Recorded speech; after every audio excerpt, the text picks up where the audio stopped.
Q&A 시작하겠습니다. 돌아보기. 어제 제가 다른 일정하고 겹쳐가지고 돌아보기를 못했습니다. 질의응답 시간을 못해서 어제 못한 것까지 오늘 가능하다면 합쳐서 할 수 있도록 하겠습니다. 들어온 질문이 미리 써주신 분이 있긴 한데요. 어떻게 먼저 받아서 할까요? 이 얘기부터 하고 할까? 먼저. 명상을 통해서 사고를 알 수 있다. 그러면 이제 그 순간 이후에 명상이 끝나고 난 이후에 내가 명상했던 어떤 그 순간들을 반추를 해서 어떤 과정, 어떤 작용들이 있었는지를 한번 생각해 보게 될 때 내가 사고를 만났구나, 뭐 알았구나 라는 어떤 그 경험이 있었다면 그건 어떤 느낌으로 이렇게 어떤 느낌인가요? 무슨 말인지 알겠습니다. 지금 말씀하신 것부터 얘기하자면 이런 느낌이죠. 반출을 한다고 했을 때에도 거기에 의도와 논리와 감정이 들어가면 그건 벌써 사고가 아닌 거예요. 사고의 작용이 아닌 거예요. 내가 뭘 해야 되는데 이번 예컨대 내가 명상을 했다. 내가 풀 문제가 뭐였는데 이번 명상에서 내가 얻거나 이런 게 뭐였다라고 하는 식으로 생각하기 시작하면 그건 벌써 사고가 아닌 거예요. 그건 계산인 거예요. 예. 그건 계산인 거고, 그리고 느낌이 좋았다, 싫었다, 뭐 어쨌다, 우울했다, 뭐라고 하는 게 들어가도 그것도 사고가 아닌 거예요. 사고의 작용이라고 하는 거는 만약에 그 사고의 작용이 내가 하나의 어떤 느낌으로 나한테 체험이 될 수 있다 그러면 그거는 말 그대로 어떤 주체가 느낄 때는 문득 예견치 못하게 의도치 않게 아하 하는 식으로 오는 거예요. 이런 거였네 하는 식으로 온다는 거예요. 어떤 감정과 논리와 의도가 들어가지 않은 상태에서 마치 우리가 어딘가에 어두컴컴한 데서 빛이 딱 조이면 그게 아무것도 개입되지 않은 상태에서 직관적으로 탁 보이는 게 있잖아요. 그런 식으로 온다는 거예요. 그런 식으로.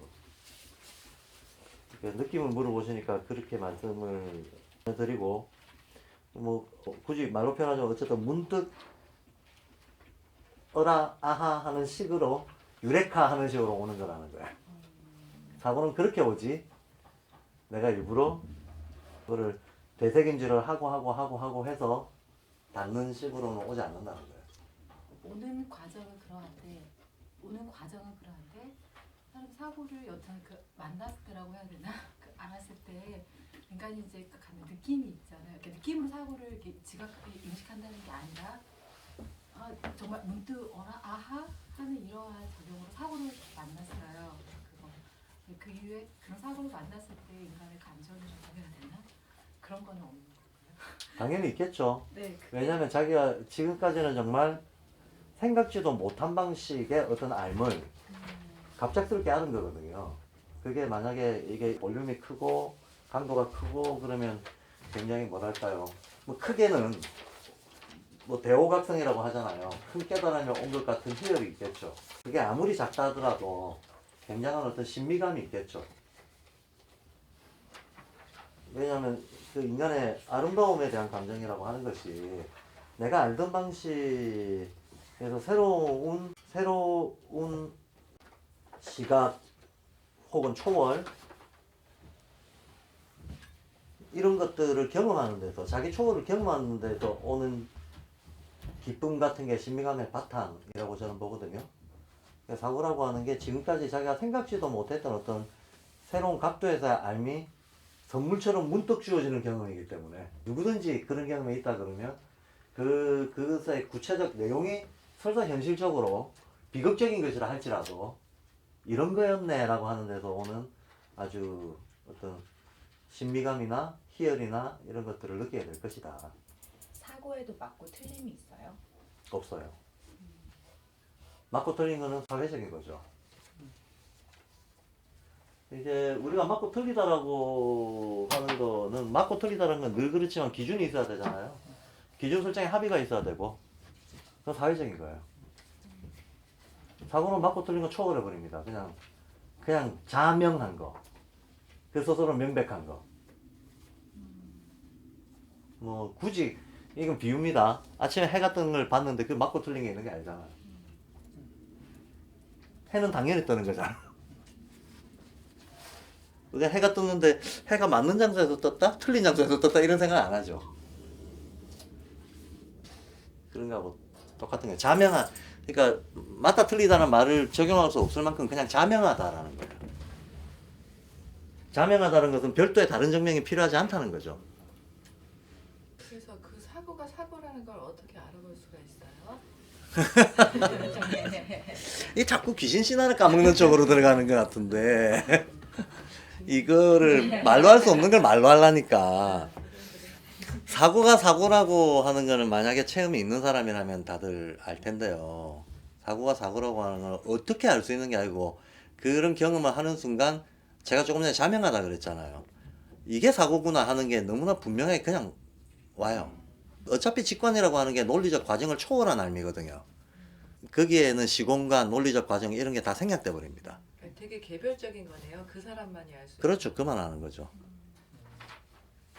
그렇지만 그 오는 과정은 아까 사고를 통해서 계속 분석적으로 사고하다가 띵하고 올 수도 있는 것이고 그럴 수 있죠. 명상할 수 그럴 수 있죠. 하다 올 수도 있는 거고 그럴 수 그걸 있죠. 다시 말하자면 그러니까 우리가 불교에서 얘기하는 참나의 작용 뭐 이런 걸로 생각할 수 있지 않을까? 예, 뭐 비유적으로는 그렇게 얘기할 수 있습니다. 그리고 금방 중요한 지적을 했는데 우리가 감각이 우리한테 어떤 망상을 일으킨다는 걸 어떻게 알 수 있는가? 감각이 극도로 발달해야 알 수 있어요. 극도로 발달해야 알 수 있습니다. 언어가 허망하다는 걸 어떻게 알 수 있는가? 언어에 대한 예민성이 극도로 발달해야 알 수 있어요. 그 한계 끝에 가면 그 한계가 기대고 있는, 의지하고 있는 뭔가가 보일 거 아닙니까?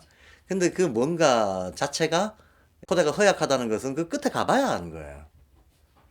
그래서 사고도 사고 아닌 일종의 사고의 영향을 받지만 사고 자체는 아닌 여러 가지 추론, 판단 어쩌고 하는 그 계산의 끝에 가보면 사고로 넘어갈 수 있는 어떤 그 경계 지점이랄까 이런 거에 가까이 가게 되는 거예요. 그래서 사실은 제가 제일 듣기 싫어하는 말 중에 하나가 특히 선불교에서 이걸 잘못 알아가지고 뭐 아르마리에 기대지 말고 지식에 기대지 말고 이런 말 많이 하잖아요. 그 말은 맞기도 하고 틀리기도 하다고 저는 생각해요. 지식에 기대지 말라는 거는 원래 당위적으로 맞는 말이에요. 그러나 그 말을 할 수 있는 자격이 있는 사람은 지식의 끝을 본 사람이라야 돼. 지식의 입문도 못 해본 사람이 지식에 기대지 말라는 말을 하는 거는 그야말로 그게 헛개비 잡는 얘기를 하는 거죠. 그런데 선생님, 지식 문제라면 사실은 무식해도 그 경지는 갈 수 있어요. 그러니까 이제 의식적으로 지식을 취하려고 이용하려고 했던 사람하고 다르게 모르지만 그 경지에 가는 사람은 있잖아요. 그런데 그 문제는 저는 이렇게 봅니다. 예를 들면 지식이 뭐가 지식인가라고 하는 거죠. 뭐가 지식인가? 표준화되는 알의 데이터를 많이 쌓는 것만이 지식은 아니에요. 그게 지식은 아닙니다. 그 지식을 말하는 예. 그것만이 지식은 아니고 예를 들면 어부는 어부의 지식이 있고 목수는 목수의 지식이 있어요. 자기 경험을 치열하게 어떤 자기 삶에 조율시키려고 애쓰는 노력과 어떤 과정들 자체가 만드는 안들이 있는 거죠. 그거를 지 나름대로 극한까지 가보는 경험이 필요하다는 거예요. 학교에서 배운 지식만 지식은 아닌 거죠. 학위가 지식은 아니죠. 학위는 그냥 사회가 필요로 해서 의도적으로 운영하는 그 뭐 면허증이고 그 면허증이 또 뭐 가치 없다는 얘기는 아니지만 그것만이 지식은 아니다라는 겁니다. 그러니까 사고가 자명한 거라고 하셨는데 그건 진리하고 어떻게 다른가요? 다 개별적으로 내 사고가 다 따로 있으니까 다 다른 건가요?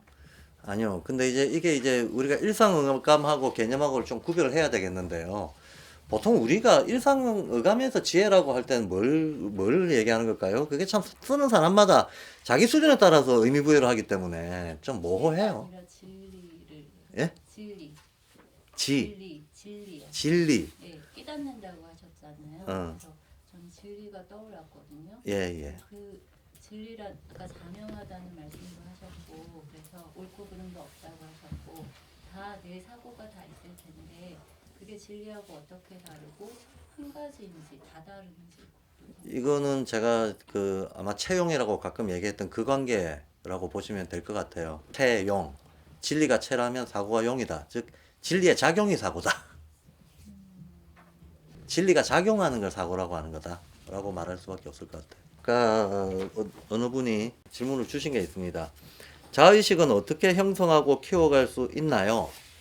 라고 어떤 분이 질문하셨어요. 자의식은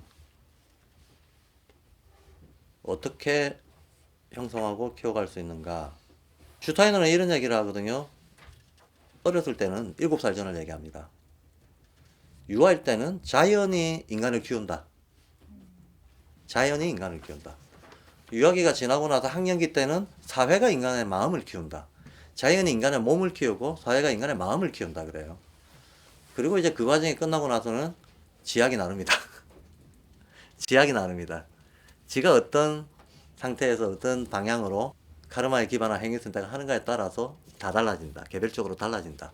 그래서 개성은 자기 책임이고 사회의 일반적인 문화 관습은 그건 교육적으로 만들어지는 거고 그 다음에 몸과 관련된 거는 자연이 알아서 키우는 거다라고 얘기를 합니다.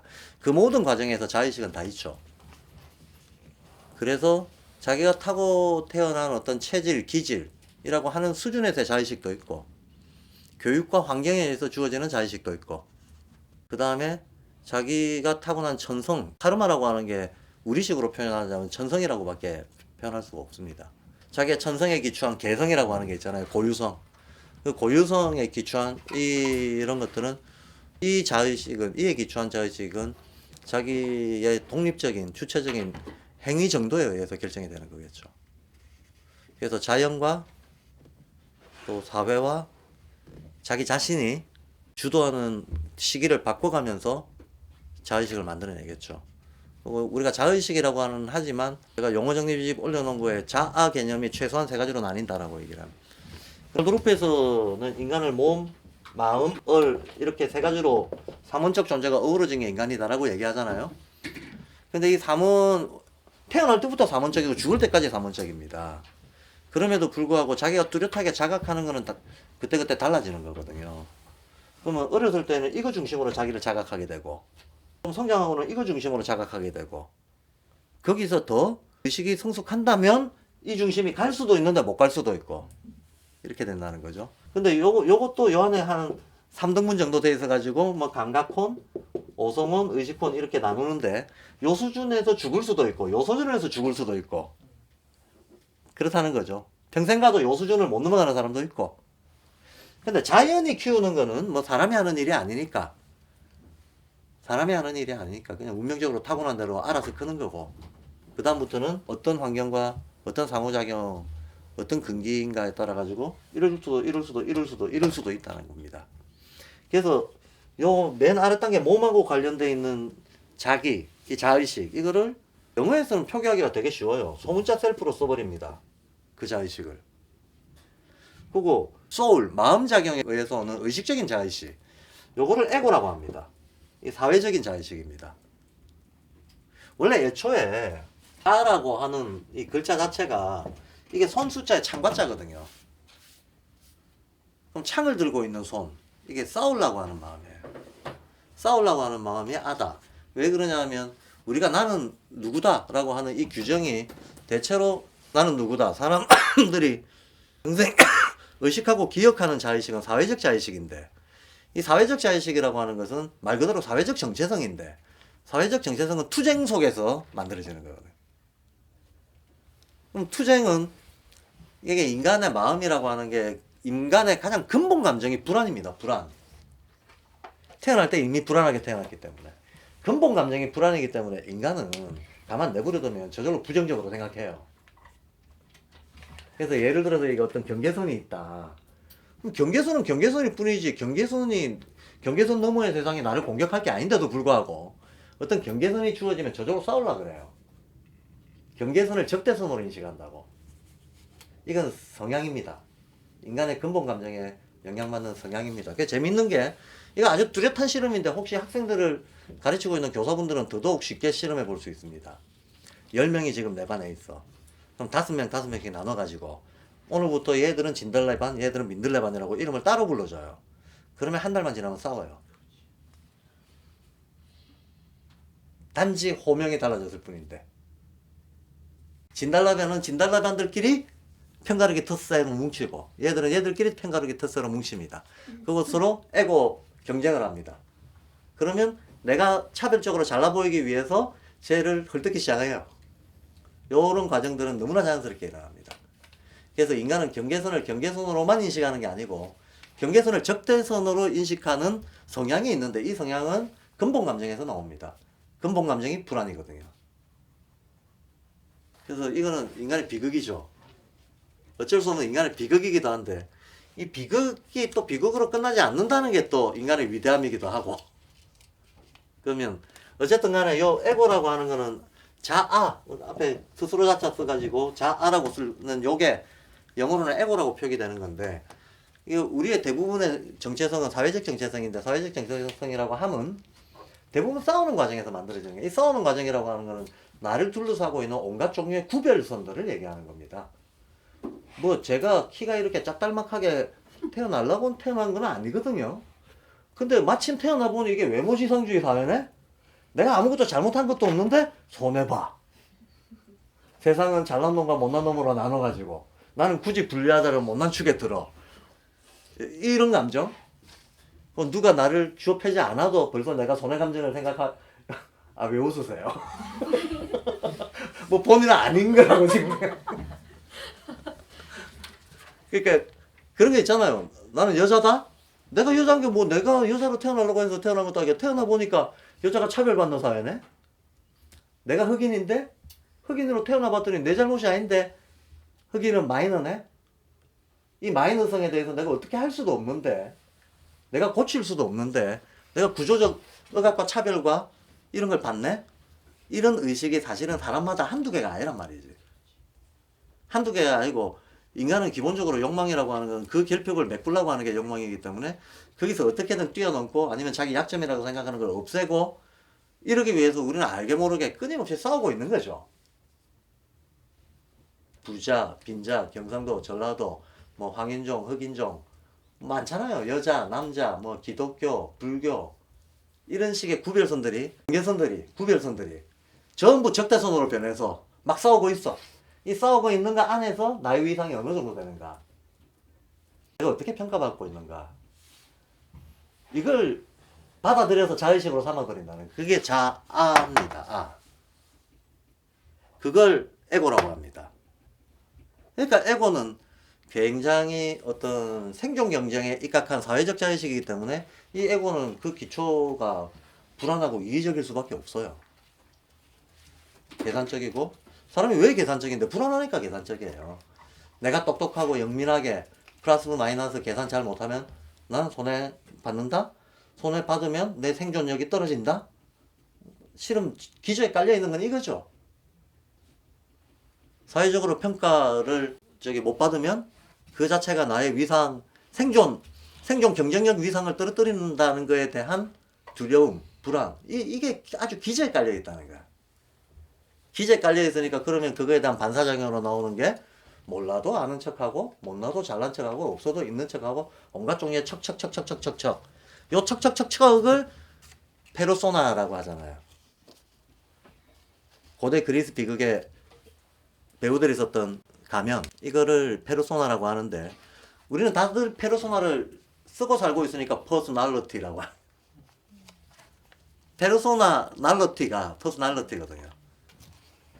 그러니까 가면선 자아. 이 가면선 자아와 원래 자아 간의 심오한 대화를 써놓은 책이 바로 어린 왕자와 조종사의 대화입니다. 그 대화가 그런 대화라고 하는 것을 아주 잘 밝힌 희대의 명작가 희대의 명작가 있으니 한번 검색해서 읽어보시기 바랍니다. 그래서 요걸 에고라고 합니다. 그러니까 우리가 자의식이라고 하지만 이 자의식도 있고 이 자의식도 있다는 거예요. 이 자의식은 한문어를 뭐라고 쓰는가 하면 자기라고 해요. 이 기자는 몸 기자거든요. 그러니까 몸의 경험이 종합돼서 얻어지는 자의식, 그게 자기입니다. 한문으로는. 평소에 우리가 말을 쓸 때 이런 걸 의식하고 쓰지는 않죠. 우리는 오성훈을 구경도 못 해봐서. 그래도 사실 의식적으로 어느 게 들어가면 더 문장이 안정적이고 잘 이해가 되는지에 대한 감은 있어요. 정확하게 선택해서 쓰는 그 감도 그냥 어감으로만 하다 보면 세대를 지나면 사라집니다. 맞아요. 세대를 지나면 사라집니다. 이거는 간섭적이다 보면. 자, 어쨌든 요걸 자기라고 해서 그래서 극기복례라고 하잖아요. 그럼 복례라고 하면 그 레라고 하는 건 인의예지잖아요. 인의예지는 사덕이잖아요. 요 동양에서는 덕이 어디에 있는가 하면 우리가 지덕체를 배치를 할 때 을의 작용을 동양에서는 덕이라고 하는 거예요. 마음의 작용이 지입니다. 몸은 당연히 체죠. 그러니까 이게 어떤 그 수준 순서대로 하면 덕지체가 맞는 거죠. 덕지체가 맞는데 많은 사람들이 이 지덕체라고 생각하거든요. 그러니까 그렇게 생각하는 사람들의 머릿속에는 덕이라고 하는 것은 어떤 사람이 덕성이 있다라는 것은 나한테 뭐 잘 사준다. 나한테 친절하게 한다. 저 사람 착하다. 이걸 덕성이 있다 그래요. 또 착하다라고 하는 거는 내 말을 잘 듣는다. 화를 덜 낸다. 뭐 이런 걸 착하다고 하고. 그러니까 그런 거를 마음이 착하다 정도 수준으로 생각하니까 그걸 덕이라고 하고. 우리가 배운 바대로는 이성이 뛰어난 게 인간 최고의 능력이라고 생각하니까 그걸 지라고 해요. 아니거든요. 그런 거 아닙니다. 오히려 지식, 지성, 어쩌고 저쩌고 하는 건 전부 마음작용이에요. 그거는 감각의 기초에서 인식 이런 거에 기초해서 나오는 거예요. 그거를 일반화시켜서 개념, 논리, 계산, 추론, 판단 하는 그게 지성입니다. 그건 다 마음작용입니다. 그러니까 덕이 위에 있고 지가 여기 있는 겁니다. 그럼 덕이라고 하는 것은 덕성이라고 하잖아요. 덕성이라고 하는 거가 인의예지인데 인의예지는 유교 같은 경우에는 자연의 품성이 품이라고 하는 것은 주어진 걸 얘기하는 겁니다. 품부됐다라고 얘기하죠. 자연으로부터 주어진 본성이 인간한테 내면화됐을 때 그걸 덕이라고 합니다. 그러니까 덕은 자연과 인간의 어떤 일치점에서 가장 이렇게 정도가 높은 쪽을 덕이라고 하는 거예요. 그러면 덕성이 인의예지 네 가지 있잖아요. 이 덕성 네 가지가 마음으로 드러날 때 그걸 사단이라고 하는 거죠. 최근지심, 지심, 십이지심 하는 그거죠. 그러니까 덕성이 여기 있고 오히려 최근지심, 십이지심 하는 거는 이 지성하고 어울려 있는 것들이에요. 그러니까 덕지체라고 하는 게 순서가 맞는 거지. 덕체라고 하는 거는 개념의 오용이다. 개념의 오용입니다. 근데 우리가 보세요. 그러면 극기복례라는 말을 쓰는데 얘는 덕성의 하나잖아요. 왜 또 인의예지인가? 인의예지 이것도 이제 조금 설명이 필요하겠네요. 못 들으신 분들도 있으니까 인의예지 4개잖아요. 동양에서는 4개로 나오는 개념들은 전부 4계절을 흉내낸 거다라고 생각하시면 돼요. 다 4계절을 흉내낸 거다.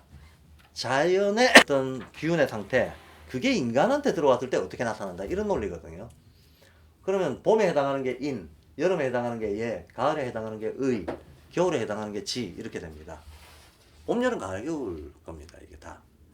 그래서 4개로 나타나는 것들 많이 있잖아요. 원형이정이라고 하는 개념도 있고 덕이라는 개념도 있고 사단이라는 개념도 있고 4개로 나타나고 있는 것들이 되게 많은데요. 하여튼 그렇습니다. 그러면 극기복례라고 하는 것은 예를 초월해서 덕에 이른다 이 말이잖아요. 덕에 이른다. 그러니까 결국은 얘를 초월하고 덕에 이른다. 그러면 얘가 하는 게 뭔데? 얘가 감각지각이잖아요. 지성의 기초는 지각이고 이성의 기초는 지각이고 지각의 기초는 감각이고 감각의 기초는 몸이거든요. 몸으로부터 주어지는 걸 자기라고 하는데 이 자기에서 나오는 것들이 일반적인 인식하고 욕망 이런 것들이 나올 거 아닙니까? 그 작용을 뛰어넘어서 덕에 이른다. 그게 극기복례죠. 이걸 이제 잘못 생각하면 앞으로 나란히 옆으로 나란히 열심히 하고 이제 줄 열심히 서고 이제 아침에 열심히 새마을 운동하는 식으로 쓰레기 줍고 막 그 착한 어린이 식으로 시간표대로 잘 움직이고 자기 하고 싶은 거 꾹꾹 참고 하기 싫은 거 시키는 거 다 하고. 말 잘 듣고 그래서 학교에서 점수 잘 받고 뭐 어쩌고 저쩌고 이런 사회적으로 규범화에 잘 적응하는 것을 극기 복례라고 생각하면 전혀 그거는 개념의 오용이다라는 거예요. 그거는 완벽한 오용입니다. 그거는 완벽한 오용이고 그런 애도 지가 그러려고 그런 건 아닐 테니까 뭐 그걸 단죄할 수는 없는 일이지만 사실은 어떤 덕을 갖춘다는 거하고는 내용적으로 전혀 상관이 없는 과정이라는 거예요. 오히려 사회적 억압을 내면화하는 과정이잖아요. 사회적 억압을 내면화하는 과정이고 솔직히 뭐 일생을 살아도 자유롭게 살았다라고 하는 느낌을 한 번도 못 받는다 그러면 그건 불행한 인생인 거지.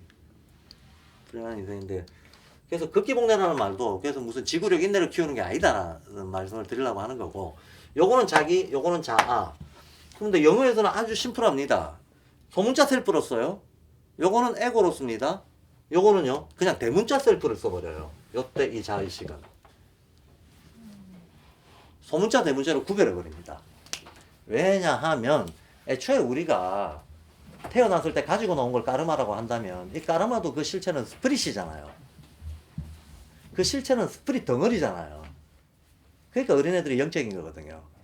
그러나 무자각이거든요. 근데 만약에 내가 이번 생의 경험을 통해 가지고 내 무의식을 통찰할 수 있게 되고 이걸 의식에 떠올릴 수 있게 되고 저 자유의 철학에서 말하는 것처럼 행위 동기를 쫓아 들어가서 어떤 기원을 알 수 있게 되고 즉 떠올린다는 거죠. 자기 의지대로 이걸 떠올릴 수 있게 되면 이렇게 의식 속에 떠올릴 수 있게 된 상태는 대문자 셀프를 쓰는 거예요. 의식적 합일이 됐다는 거예요. 그러니까 바깥의 스피리트하고 안에 있는 스피리트가 실제로는 나의 의식이라고 하는 것 속에서 합의를 확인했다라고 할 때는 대문자 셀프를 쓰는 거죠. 그러니까 소문자 셀프, 대문자 셀프 심플하잖아요. 이거는 무자각인 상태고 이건 자각인 상태예요. 그 중간 과정은 사회적으로 어떤 여러 가지 영향 속에서 만들어지는 자의식인 거고 이렇게 구별을 하고 우리말에서는 자기, 자아라는 말을 쓰고 그 위에 있는 이 우리말 을에 해당하는 거 이거에 해당하는 주체 개념이 사회적으로 합의된 건 없어요. 사회적 합의된 건 없고 그냥 많이 쓰던 개념들이 오를 많이 씁니다. 나오를 한문에서는 많이 씁니다. 한문 용법에서는. 아니면 이제 임금이 약간 겸손을 부려가지고 나라고 자기가 자기를 표현할 때 최상의 존재가 자기를 겸손하게 표현할 때는 여라는 말을 쓰기도 합니다. 그래서 훈민정음에 보면 위차민연 하는 그 어린 백성들이 뭐 불쌍히 여기서 할 때 보면 앞에 주어로 여라고 하는 말을 위차민연이라고 합니다. 그러니까 세종대왕이 자기가 자기를 가리킬 때 썼던 말인데 요 말의 의미가 한마디로 욕망과 사심과 그런 거 없는 공적 주체를 의미하는 거거든요. 이런 거는 드문 한자고 상당히 드문 한자고 우리 생활감 속에서는 통용하지 않는 한자인 거죠. 통용하지 않는 한자라서 요쪽에 이 대목에 우리가 사회적으로 쓰고 있는 적당한 개념은 없어요. 그래서 제가 용어집에서 뭐 이거는 뭐 저의 의견이에요. 제 의견인데 주자를 쓰는 것이 좋지 않겠냐라고 얘기했던 겁니다. 주체라는 말이 우리가 의미를 알고 쓰면 굉장히 의미 있는 말이다라는 거예요. 제가 주자가 의미 있다라고 하는 거는 원래 동양에서 하나를 끄면 이건 일자죠. 일은 하늘천이라고 보통 색입니다. 두 개를 끄면 인대, 땅지라고 색이죠. 세 개를 끄면 삼재죠. 이거 천지인이죠. 이 세 개를 관통한 거를 왕이라고 하죠. 왕은 최상의 권력자잖아요. 근데 단지 권력의 문제가 아니고 권력의 전제가 어떤 삼재의 도리를 깨치는 거. 깨우침을 얻은 자를 왕이라고 하는 거죠. 그래서 유교에서는 내성, 외왕이라는 표현을 씁니다. 내적으로 성스러워져야 외적으로 왕이 된다는 거예요. 리더가 된다는 얘기. 그래서 왕자 참 그 의미 자체로는 권력적인 어떤 뉘앙스보다도 깨달음의 뉘앙스가 큰 글자가 왕입니다. 이런 내적 상태 속에서 또 하나 더 도드라진 게 주자예요. 이런 내적 상태를 바탕으로 어떤 고유한 자기 독립적인 행위가 가능한 상태가 됐을 때 그걸 주라고 합니다. 그러니까 주인이 되는 거예요. 주인이란 말이 어마어마한 말이에요. 한마디로 불교에서 말하면 입척해진 수처작주 하는 말이 있잖아요. 입척해진 내가 어디에 가든지 진리 속에 있고 어디에 처하든지 내가 주인이다. 이게 에고를 말하는 게 아니야. 에고는 환경에 제약될 수밖에 없는 존재인 거예요. 환경이 어떻게 변하더라도 그거하고 무관하게 내가 진리의 입장에 서 있고 그 주체적인 입장에 서 있다라고 할 수 있으려면 자의식이 이 상태가 돼야 된다는 거예요. 그런 의미에서 제가 요 글자 쪽에는 주체라는 말이 어울리지 않겠느냐는 거는 아직까지는 제 의견이고 이건 뭐 사회적 합의가 필요한 거니까 이건 뭐라고 말할 수 있는 건 아니라고 보고 어쨌든 아까 질문하신 거 자의식은 어떻게 형성할 수 있는가 그러면 이렇게 말할 수 있겠죠. 어렸을 때 건강한 자의식은 많이 놀아야 되겠죠. 자연에서 타고난 거를 발달시켜야 되니까 당연히 많이 놀아야 되겠죠. 그러면 사회적 자의식은 교육 잘 받아야 되겠죠. 건강한 자의식을 갖춘다는 게 결국은 한 번은 자연이 키우고 한 번은 사회가 키우는데 그 사회는 교육이거든. 사회는 교육이거든요. 그럼 타고난 바 자기 어떤 그 심신을 자유롭게 이렇게 발달시키는 과정이 있어야 될 테고 그리고 억압받지 않고 역시 자유롭게 자기의 재능을 발달시키는 과정이 있어야 될 테고 그 과정이 당연히 건강한 자의식을 키우는 과정이 되겠죠. 그리고 그 다음에 어떤 문제는 슈타인도 얘기했듯이 그거는 그 사람 개인의 명예에 달린 거죠. 정해진 건 없는 거죠. 그럼 뭐 굳이 어디에 달렸냐라고 하면 수행에 달렸겠죠. 평생 수행을 얼마만큼 하는가에 달렸겠죠. 그 자의식이라고 하는 게. 그 질문 들어온 거는 그 문제는 그렇고요. 그래도 자의식이 하나가 아니고 실은 우리가 살면서 크게 3원이라서 3개로 얘기했지 실제로는 더 세세할 거 아닙니까? 더 세세합니다. 우리가 에고라고 하는 것도 에고도 수준 편차가 커요. 똑같이 욕심 덩어리더라도 그 욕심이 좀 더 저기 바닥 양아치과에 가까운 욕심도 있고 훨씬 정물적이고 이런 욕심도 있고 훨씬 조금 고상한 척 위장된 욕심도 있고 그렇잖아요. 우리가 뭐 장사꾼의 물욕 이런 거 하고 학자의 명예욕 이런 거는 둘 다 욕심인 것 같긴 한데 뭔가 상태가 좀 다르죠. 따지고 보면 둘 다 욕심인데 이게 요것만 해도 벌써 스펙트럼이 그 안에서는 크게 벌어지고 우리는 그 스펙트럼 다양한 스펙트럼을 보면서 살고 있기 때문에 소위 자의식이라고 하는 건 하나로 규정되는 거 아니고 발달 수준에 따라서 다 그 각각의 단계에 맞게끔 규정이 돼야 되고 그거를 발견하고 키우고 건강하게 키우는 방법은 한 가지로 말할 수 있는 건 아니겠죠. 그다음 슈타이너는 영이 물질을 창조한다고 했다. 이론론적인 사람들이 물질을 정신으로 체화한다는 주장과 비교해서 다른 점을 설명해 달라. 이거 조심해야 됩니다. 그러니까 맞아요. 이거 날카로운 질문입니다. 이거 까딱 잘못하면 두 개 비슷하다고 볼 수 있거든요. 두 개 비슷하다고 볼 수 있는데 보통 이제 관념론적인 이론론자들 같은 경우 뭐 대표적으로 유출설 같은 거죠. 유출설이 뭐냐 하면 기독교에서 가장 오래된 창조 논리가 흔히 유출설이라고 얘기하는데 신성이 흘러나와서 만물을 다 창조했다 이런 얘기거든요. 그리고 이 신성을 철저하게 정신적인 존재로 봅니다. 정신적인 존재로 보는 이 유출설의 어떤 변형 버전들의 논리들이 굉장히 많이 있다는 거예요. 이런 것들이 전형적인 관념론적인 극단적인 관념론적 이론론들입니다. 그거하고 이제 슈타이너가 영이 물질을 창조했다는 거하고 뭐가 다르냐라고 하는 문제인 거죠. 영은 정신일까요? 물질일까요? 영은 정신일까요? 물질일까요?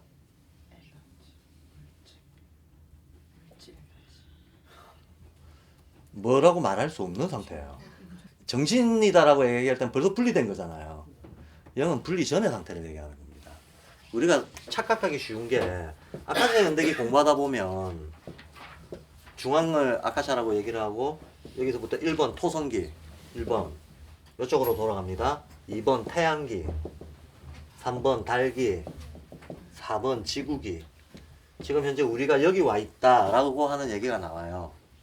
그러면서 이때 물질이 만들어졌고 이런 얘기가 나와요. 요때 에테르가 만들어졌고 요때 아스트랄이 만들어졌다 이런 얘기를 해요. 에테르는 번역할 때 생명력이라고 번역을 하고 아스트랄은 정신력이라고 보통 번역을 합니다. 그래서 인간이 이때 이 물질기 요때 인간은 몸도 없었다라고 봐요. 생명작용도 없었다라고 봅니다. 일종의 사물의 상태로 존재했다. 우리가 상상하기 힘들지만 그런 상태로 존재했던 인간한테 몸과 마음의 분리가 여기서 일어났다 그래요. 그리고 몸과 마음 안에서 어떤 그 남성성 여성성의 분리가 여기서 일어났다 그래요. 그리고 자의식을 갖춘 상태로 지구기로 들어오게 됐다. 그래서 지구기에 살고 있는 현재 우리는 우주가 지나왔던 이 과정들을 태어날 때부터 잠재적으로 끌어안고 나온다고 봐요. 끌어안고 나와서 7살 때까지 물질 에테르 아스트랄의 1차 안정을 시키는 게 그게 감각의 그 연구치 나오는 과정까지다라고 그렇게 얘기를 합니다. 우주의 발달사를 재현한다는 거죠, 인간이. 그렇게 얘기를 하는데 여기서 요 물질은 고체, 액체, 기체 중에 뭘까요? 고체, 액체, 기체 중에 뭘까요?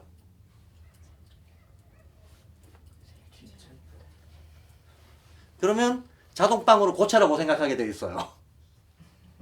대개들 고체라고 생각하게 돼 있어요. 고체 아니에요.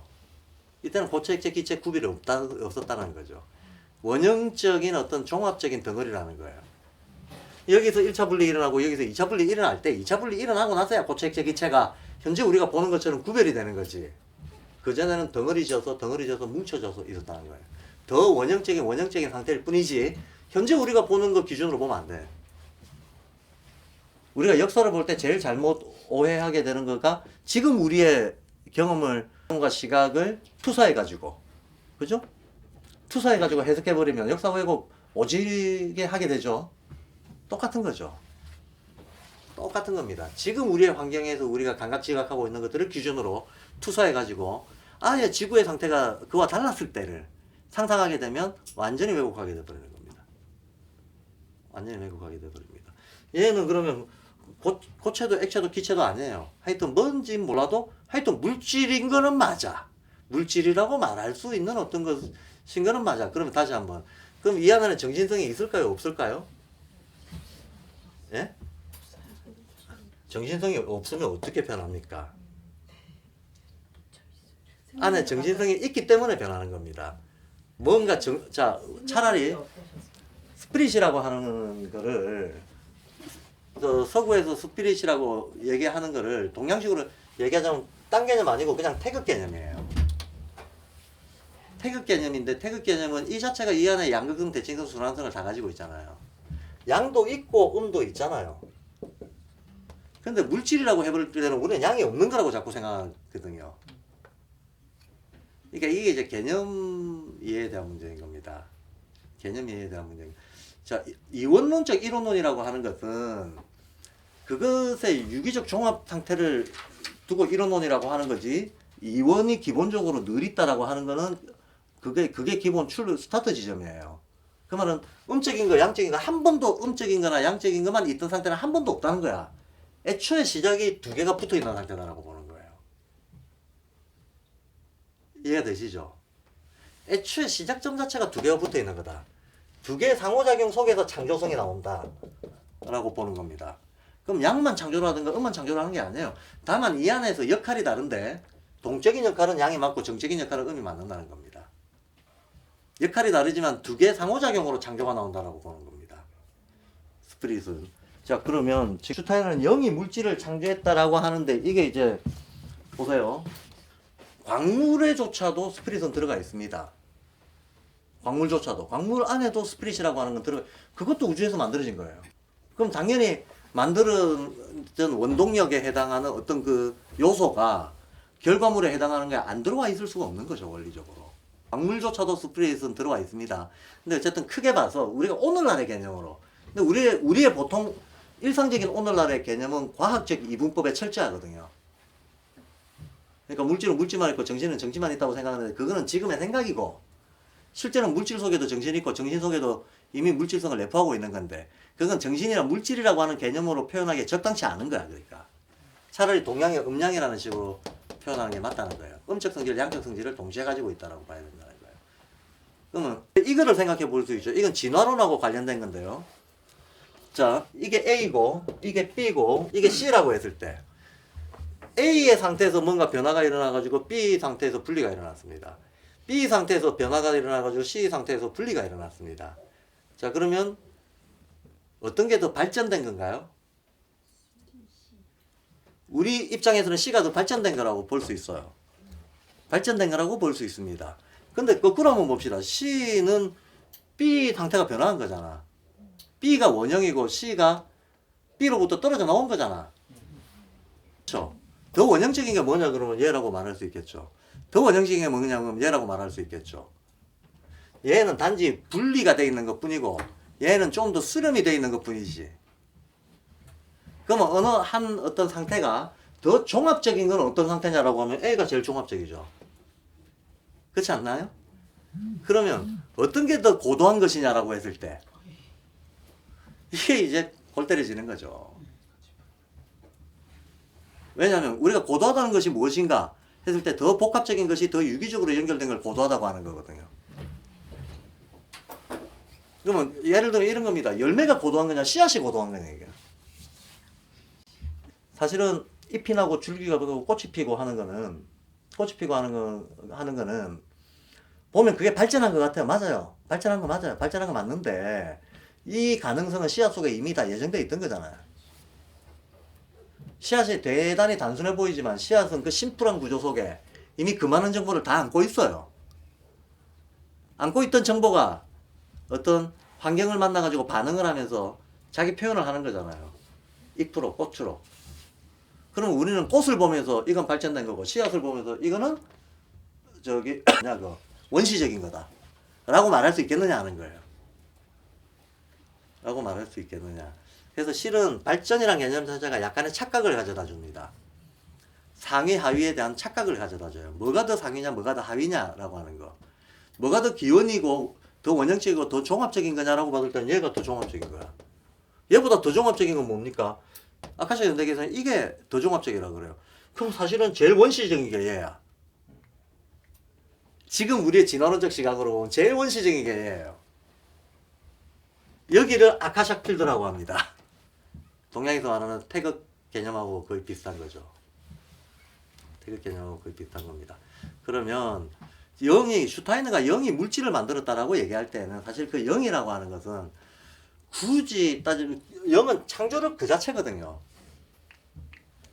창조력 그 자체를 얘기하는 겁니다. 그러면 창조력 그 자체라고 말하면 뭔가 운동 변화를 일으키는 힘 그 자체입니다. 운동 변화를 일으키는 힘이 없었다면 여기서부터 여기까지 전개 과정에 아무것도 없을 거 아닙니까? 예. 어쨌든 뭔가 전개가 됐다는 것은 스피릿이 작용을 했다는 거예요. 스피릿이 작용을 했습니다. 그럼 스피릿이 작용을 하면서 여러 상태들을 만들어냈는데 우리는 그 최종적인 상태에 와가지고 지금은 물질도 포체액체 기체로 생명체들도 광물식물 동물로 막 분화가 된 상태에서 살고 있습니다. 그래서 우리는 우리 감각의 기준해 가지고 어떤 것은 생명 없는 물질이라고 규정을 하고 이것도 우리의 규정이죠. 우리의 규정입니다. 예. 어떤 것은 관념적인 것은 정신이라고 언어적으로 범주 구분을 해서 이렇게 살아가고 있는데 이 개념은 창조라고 하는 이 과정을 포괄하지 못해요. 한마디로. 그래서 그러면 영이 물질을 창조했다. 영이 뭐 물질만 창조했겠습니까? 다 창조했지. 다 창조했지. 물론 슈타이너가 얘기할 때의 개념은 이런 거죠. 영을 미세한 에너지라고 본다면 그 미세한 에너지가 이리저리 작용을 해가지고 좀 더 투박한 걸 만들어냈다라고 하는 논리로 이걸 이해할 수도 있어요. 행성이 만들어질 때 가스가 뭉쳐가지고 저기 물질성이 강화가 돼가지고 지금 우리가 보고 있는 행성들이 되는 거잖아요. 예. 우주에 처음에는 에너지가, 그 다음에는 가스가, 그 다음에 물질화 돼가지고 행성이 되는 거잖아요. 이런 데서 유추해 보면 보이지 않는